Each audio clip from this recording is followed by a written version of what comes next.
Séraphin Mundunga, président du Conseil économique, social et environnemental, auditionné ce jour par les membres de l'Assemblée constituante, Priscan Kamabekale, Valrichal Poulanga, le point. C'est dans la salle Jonas Ovono Assoumou du Palais Léon Bach que le président du Conseil économique, social et environnemental, Séraphin Mundunga, s'est lui aussi prêté à l'exercice des auditions faites par les membres de l'Assemblée constituante dans le cadre de l'examen de l'avant-projet de la Constitution. Le patron du CSE a donné son avis sur certains aspects de cette première mouture de la Constitution gabonaise. Nous avons indiqué que le régime présidentiel, le danger serait qu'il y ait un ticket président-vice-président à une élection présidentielle. Parce que si c'est un ticket, le jour où les deux ne s'entendent plus, tous étant directement les élus du peuple, alors comment régler le problème? Et c'est pour ça que nous avons pensé, nous, que la nomination d'un vice-président pourrait continuer, étant entendu que ça aiderait à apaiser les situations. Et s'il y a un conflit entre les deux, celui qui a le pouvoir de nomination a également le pouvoir de dénomination ou bien de destitution. Ça dépend de ce que vous souhaitez qu'on utilise comme terme. Et il restait donc le régime hybride, celui de le régime semi-présidentiel. Monsieur le Premier ministre là également, plutôt Monsieur le Président là également, la fonction de Premier ministre, c'est une fonction dont nous tous nous savons qu'il est responsable, mais qui n'a aucun pouvoir. À partir de ce moment, on n'a pas de choix particulier, on a simplement souhaité que si on peut continuer avec le régime semi-présidentiel, mais il faut que les choses soient clairement indiquées dans les dispositions de texte. En parlant des réformes contenues dans le dit document, le président du Conseil économique, social et environnemental a dit que celles-ci doivent être faites pour l'intérêt général et non pour l'intérêt particulier. Abordant le sujet sur la décentralisation, Séraphin Mundunga a souhaité qu'un accent particulier soit mis sur cette question lors de l'examen au fond de cet avant-projet de la Constitution, car la décentralisation permet à un pays de se développer.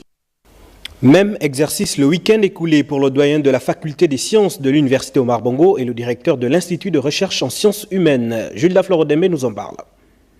Sollicité par les membres de l'Assemblée constituante pour avis et suggestions dans le cadre de l'examen du projet de la Constitution, Alexis Essono Oono et Georges Moussavou, respectivement doyens de la faculté des sciences de l'Université Omar Bongo et directeur de l'Institut de recherche en sciences humaines, l'IRCH, se sont exprimés dans un langage franc devant la représentation nationale sur certaines dispositions proposées dans la première mouture de l'avant-projet de la Constitution, dont celle liée au régime présidentiel et à la fonction de vice-président chargé du gouvernement.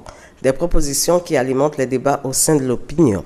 Les nouvelles qui ont été introduites dans le préambule, la question du changement climatique, la souveraineté de notre pays sur les ressources naturelles.